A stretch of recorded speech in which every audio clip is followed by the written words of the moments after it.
আসসালামু আলাইকুম। সত্যি বলতে গেলে কম্পিউটার আমার জীবনের একটা গুরুত্বপূর্ণ পার্ট। দিনের সবচেয়ে বেশি সময় ধরে যে গ্যাজেট বা যে মেশিনটা ইউজ করি সেটা কম্পিউটার, মাউস বা কিবোর্ড। ছোটবেলা থেকেই কম্পিউটার বিল্ড করার প্রতি একটা এক্সট্রা ঝোঁক ছিল। নিজেরটা তো বটেই, আরও অনেকের কম্পিউটার নিয়ে খেলাধুলা করার সুযোগ হয়েছে। বর্তমানে আমি যে কম্পিউটারটা ইউজ করছি সেটা বেশ পুরাতন হয়ে গেছে, 12th জেন i7।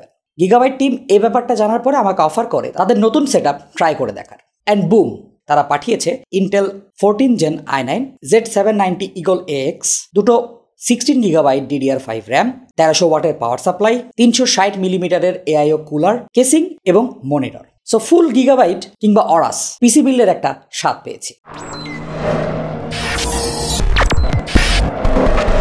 এই বিল্ডের প্রত্যেকটা কম্পোনেন্টের প্রাইস আমরা দিয়ে দেব।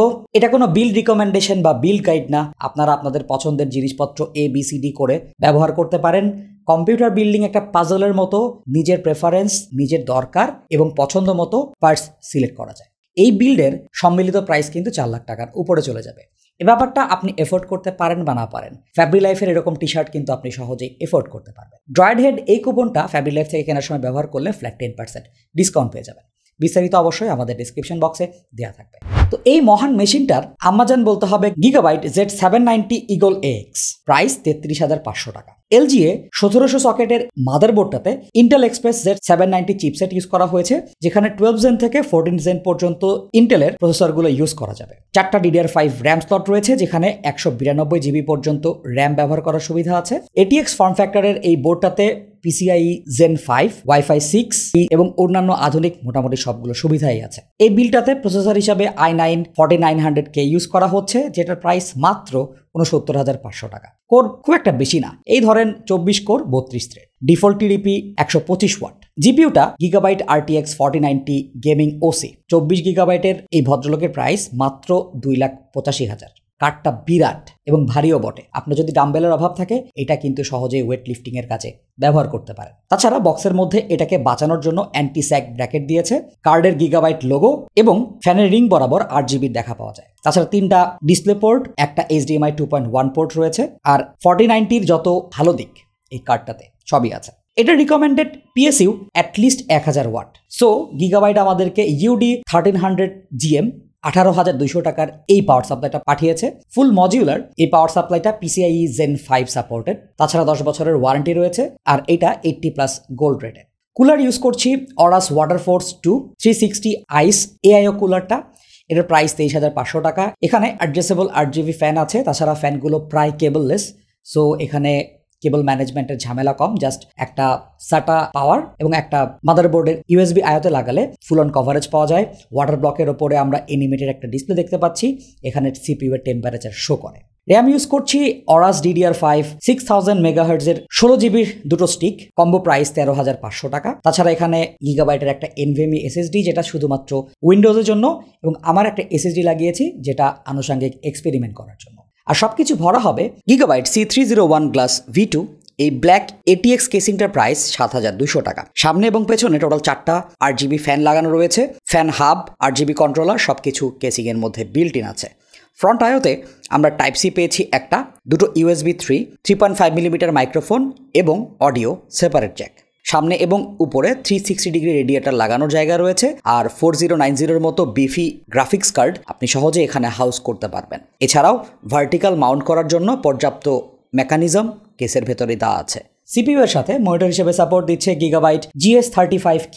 165 হার্টজের QHD এই ডিসপ্লেটা IPS প্যানেলের সাথে এসেছে। মনিটরটা বিরাট বড়, আমার 25 ইঞ্চি মনিটরটা এর কাছে মিনিয়েচার লাগে। দুইটা HDMI, একটা DP পোর্ট রয়েছে, আর ডিসপ্লের ওপরে নো গ্লেয়ার কোটিং আছে। ভিউইং অ্যাঙ্গেল, রেসপন্স টাইম আমার কাছে ঠিকঠাক বলে মনে হয়েছে। গেমিং এর জন্য বেশ কিছু ফিচার এখানে আছে, এবং 165 হার্টজ ডিসপ্লে সাপোর্ট আমার মনে হয় গেমারদের জন্য একটা হ্যান্ডি টুল হইতে পারে। সো জিনিসটা বিল্ড করে ফেলা যাক। আমরা Z790 Eagle AX এই মাদারবোর্ডে আমাদের i9 4900K সেট আপ করে ফেলি। এক এক করে র্যাম কিটগুলো রিকমেন্ডেড স্লটে লাগিয়ে ফেলি।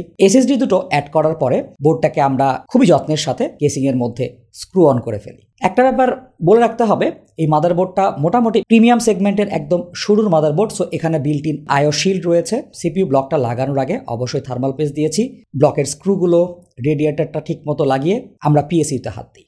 দরকারি সবগুলো কেবল আগে থেকেই অ্যাটাচ করে পিএসইউটা তার কেসিংয়ের নির্দিষ্ট স্থানে প্লেস করে ফেলেছি। কেবলগুলো বিভিন্ন দিকে ডিরেক্ট করে আমরা এর বিরাট বড় জিপিইউটা লাগানোতে হাত দিলাম। বড়সড় জিনিস আর দামের ব্যাপারটাও মাথায় রেখে এটাকে আমরা সতর্কতার সাথে লাগিয়েছি।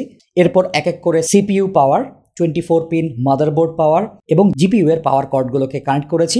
মোবোর সাথে কেসিংয়ের কেবলগুলোকে পাজলের মতো করে অল্প অল্প করে মিলিয়ে ঠিকঠাক করার চেষ্টা করেছি। কুলারের সাথে মাদারবোর্ড এবং পিএসইউ এর সংযোগ করার পরে আমরা আল্লাহর নাম নিয়ে পাওয়ার বাটনটা প্রেস করলাম। চলেন একটু ছোটোখাটো আলোর ঝলকানি দেখে ফেলি।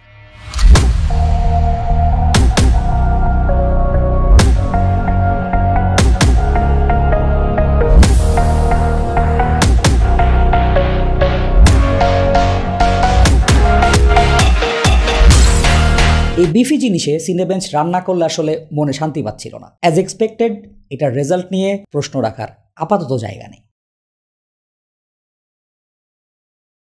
আমাদের রেগুলার অ্যাপ্লিকেশন প্রিমিয়ার প্রো, যেখানে আমরা নিজেদের একটা প্রজেক্ট রান করার চেষ্টা করেছি, আমাদের 4K 422 9 মিনিট 40 সেকেন্ডের একটা পুরো টাইম লাইন আমরা 1080pতে রেন্ডার করার সুযোগ পেয়েছি, যেখানে আমাদের কিছু ওয়ার্প স্ট্যাবিলাইজার ফুটেজ ছিল, অ্যাডজাস্টমেন্ট লেয়ার ছিল, মোটামুটি পুরো প্রজেক্টে কালার গ্রেডিং, মোশন গ্রাফিক্স সব কিছুই ছিল। ফাইনাল রেন্ডারিং টাইম ছিল প্রায় 4 মিনিট, যেটা আমার পিসির থেকে প্রায় 40% ফাস্টার। অ্যাডোবি আফটার ইফেক্ট চালাতেই হবে। একটা টেমপ্লেট রান করলাম যেখানে বেশ কিছু অ্যানিমেশন, মোশন গ্রাফিক্স এবং ট্রানজিশন আছে। 45 সেকেন্ডের এই প্রোমোটা রেন্ডার হলো 30 সেকেন্ডে, যেখানে আমার পিসিতে এই টেমপ্লেটটা 43 সেকেন্ড লেগেছে রেন্ডার হতে। ফোর্জা হরাইজন 5 সেট আপ করলাম। 1440pতে এভারেজ ছিল 170, মিনিমাম 162, ম্যাক্স 176, 1% লোতে 140 পেয়েছি। রেড ডেড রিডেম্পশন 2 এটাও একটা ডিমান্ডিং গেম, আমার খুবই পছন্দের। ফুল সেটিংয়ে এটাও পুশ করলাম। এভারেজ 92, মিনিমাম 80, ম্যাক্সিমাম 125 এবং 1% লোডে 75 FPS পেয়েছি। ঘোস্ট অফ সুশিমা এটা আমি মোটামুটি রেগুলার বেসিসেই খেলি, এখানে মোর দেন প্লেয়েবল ছিল। 1440pতে আমরা এভারেজ 130 হিট করতে পেরেছি। GTA 5-এ এভারেজ 118, মিনিমাম 113, ম্যাক্সিমাম 173, 1% লোডে 108 FPS ছিল। তো এই মেশিনের ইভ্যালুয়েশন করার আমার তেমন কোনো এখতিয়ার নেই।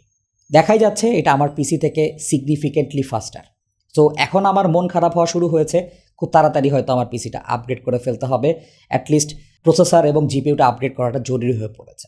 এই মেশিনটা আমার হাতে আরও কিছুদিন রাখার চেষ্টা করব। আপনাদের যদি কোনো কোয়েশ্চেন থেকে থাকে কিংবা কোনো এক্সপেরিমেন্ট করার রিকোয়েস্ট থাকে আমাদেরকে কমেন্ট সেকশনে নির্দ্বিধায় জানাতে পারেন। এছাড়া পিসি রিলেটেড যদি কোনো কোয়েশ্চেন থেকে থাকে জিজ্ঞাসা করার চেষ্টা করতে পারেন। আমার ক্ষুদ্র জ্ঞানে যতটুকু সম্ভব আপনাদেরকে কভার করার চেষ্টা করব। Thanks for watching. দেখা হবে নতুন কোনো ভিডিওতে। সে পর্যন্ত সবাই ভালো থাকুন, সুস্থ থাকুন। আসসালামু আলাইকুম।